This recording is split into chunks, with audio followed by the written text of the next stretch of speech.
everything that we teach is pretty well simple. We know it, but we don't do it. The basic thing that we teach in that program is this. We say that life is primarily for laughing, loving, and living. It's not just for whining, worrying, and working. Amen? Amen. Yeah. People say, well, I understand if you work hard, you're going to be successful. I know a lot of people who work hard who are not successful. I know a lot of people who don't do hardly any work are unbelievably successful. So hard work is not necessarily the answer. What we're talking about here today is the answer. It's the purpose you get in your life, and it's what you do to begin to develop to make it run. But that's what we're going to talk about all day long here today. And people look at that and they'll say, yeah, that's right. Whenever I laugh, I feel better. We now have 7 medical doctors on our staff that tell us that laughter is one of the greatest preventative medicines that there is. Laughter is almost like stationary jogging. It just moves all the muscles and organs of your body and helps you to feel better. Furthermore, they tell us that laughter helps you to get rid of gas. So if any of you feel a build up here today, just laugh out loud. Just try to find the appropriate spot to do it so you don't look too conspicuous. But here's what we found. When you laugh, you secrete natural hormones into your system known as endorphins. Endorphins are 200 times as powerful as morphine. They give you a positive orientation to life. For instance, when you laugh, you don't say, I'm about to go bankrupt. I'm about to get a divorce. Normally, you don't say that. Normally, what happens when you laugh, you begin to think better thoughts. And when you think better thoughts, you begin to program yourself toward the fulfillment of the realization of that you desire. We have an outstanding neurosurgeon by the name of Dr. Phil Williams, who is a member of our program, and he began to review the beneficial effects of laughter that our researchers had come up with. And he went back to his neurosurgery practice. And with many of the people who came in there with anxiety, frustration, and mental depression, he wrote them out a very unique and unusual little prescription that called for 15 seconds of laughter every morning and 15 seconds of laughter every afternoon. Now, he said, I don't care where you are, what you're doing. You just stop mid-morning. You set your clock or timer right up on your dashboard, your desk, your condenser, wherever it is. And for 15 seconds, you laugh just as loud and as hard and as forceful as you can. Now, he said, Ed, here's what we found. We found that when those uptight, frustrated, anxiety-ridden people would stop and laugh for 15 seconds, they couldn't be uptight and frustrated. But more importantly, within a week, we found some significant improvements in those individuals' lives as a result of that little prescription. Now, ladies and gentlemen, here's what I'm going to ask you to do today. I'm going to ask you to go through that little prescription with me. In just a minute, I'm going to look at my watch, and whenever I say go, you're going to laugh just as loud and as hard and as forceful as you can. Now, I don't mean you're just going to sit there and grin or giggle. I'm talking about good old belly-shaking, gas-passing laughter. I mean, you're just going to let her go. Now, if there's anybody sitting there saying, well, tell me something to make me laugh, you may be in a situation sometime where there's nobody around to tell you anything to make you laugh. So think of something as positive and as uplifting as you possibly can. You turn the corners of your mouth up, you begin to wiggle your belly, and pretty soon you begin to catch it from yourself. Now, if you're sitting there by somebody and they're saying, oh, isn't this dumb? Isn't this weird? Give them an elbow. Give them a knee. Get them going. And what we're going to do is we're going to go through it, and whenever I say stop, we're going to stop and come back and diagnose the feeling that we have as a result of this little prescription. Everybody understand what the rules are? All right, everybody ready? Go!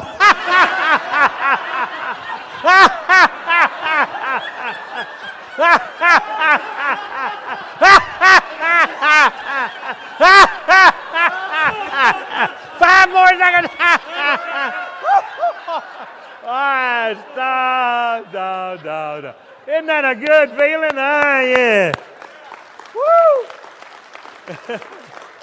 You know, it's a good thing you had dark slacks on, wasn't it? I did that in a program here a while back, and a lady jumped up and went running out like this, you know.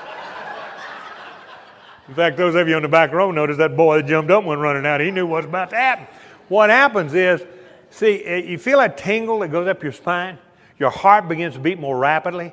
You begin to get more oxygen and glucose to your brain.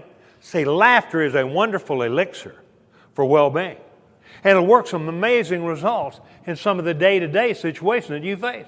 If you're ever in bumper-to-bumper, fender-to-fender traffic, and people are honking and shouting and waving their fist at one another, instead of getting engaged in that little morning ritual, you just go, they'll move aside, they'll let you run on through. See, they don't know what in the world's the matter with you. But you know what? You'll arrive at your destination feeling a whole lot better as a result of it. Laughter is a wonderful elixir for well-being. Life is for laughing, life is for loving. Whenever I talk about loving, I'm talking about, first of all, loving yourself. If you don't feel good about yourself, it's difficult for you to feel good about other people. See, the person that says, well, I'm overweight and I'm out of shape and I'm not very well disciplined. You know what they say about other people? Well, she is no Miss America herself. He's no Arnold Schwarzenegger. What happens is when we put ourselves down, we have a tendency to look for that same shortcoming in other people. Now, I'm not talking about that self-love that says I'm better than anyone else, no one compares to me type love. I'm talking about that love that says, baby, I'm good. But in every way, every day, I'm getting better. I learn from every person I meet. I learn from every situation I meet. And people say, oh, come on now, Ed, you mean to tell me you learn from losers? Well, of course I do. I find out what they do and I don't do it. I find out what they read and I don't read it. But you know, a lot of people not only don't learn from others, they don't even learn from themselves. I talked to a fellow the other day, I hadn't seen him quite some time, and I said, well, tell me. I said, how have things been going for you over the last couple of years? He said, well, they ain't been going very good. I said, I believe if I was you, I'd stop doing that. Now, that may not make real deep psychological sense, but it makes plain good old common everyday horse sense, doesn't it? See, if you always do what you've always done, you'll always get what you always got. And if that's not good news, what do? You start doing things slightly differently. But ladies and gentlemen, I find that we change when the pain to change is less than the pain to remain as we are. When we finally say, I'm just not going to live like this anymore. I'm not going to be this financially challenged. I'm not going to be this unhappy or this unhealthy. Then and only then do we change. Look for the good things about yourself. Dwell on them. And what you do is you emphasize them. Other things will get better. And you will find good things in others. Love is an important ingredient. Say, I love you. It gives strength to others. I love you. I love me. I love life. Let's try that. I love you. I love me. I love life. That's a good little warm-up. Everybody just stand right now and put your belongings in your chair. And what we're going to do is we're going to go in. It goes like this. I love you. I love me. I love life. I love you. I love me. I love life. Act like you mean it. I love you. I love me. I love life. One more time. I love you. I love me. I love life. All right. That's good. Good. You may be seated. Love is important. Love is important to vitality and longevity. Life is for laughing, loving, and living. You know, one of the most sad and tragic facts of life is the someday syndrome.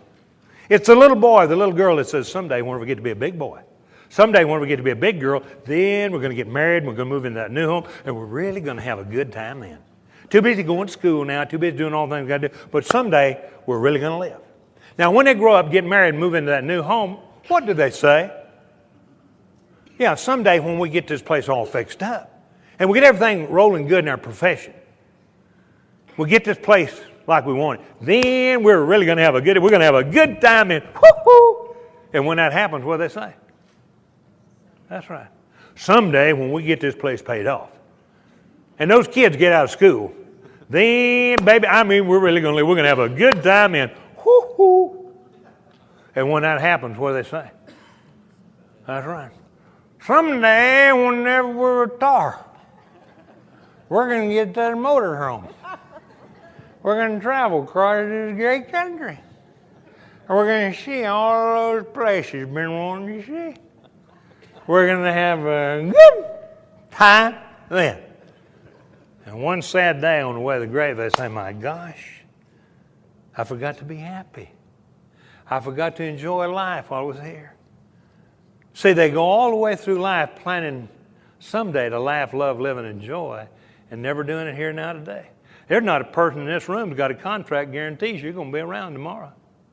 There's no way you can bring back yesterday.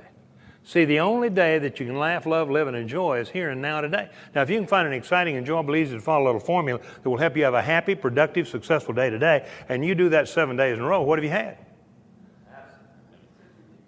You've had a good week, haven't you? Yeah. Yeah, that's not too hard a question. If you do that 52 times in a row, what have you had? You notice the questions get more difficult as I go along here. You've had a good year.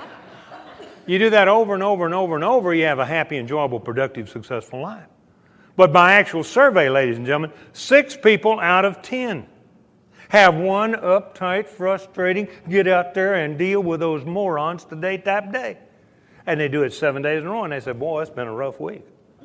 They do that 52 times in a row, and they say, boy, it's been a tough year. Life is dull and boring. We find that life is dull and boring primarily to dull, boring people.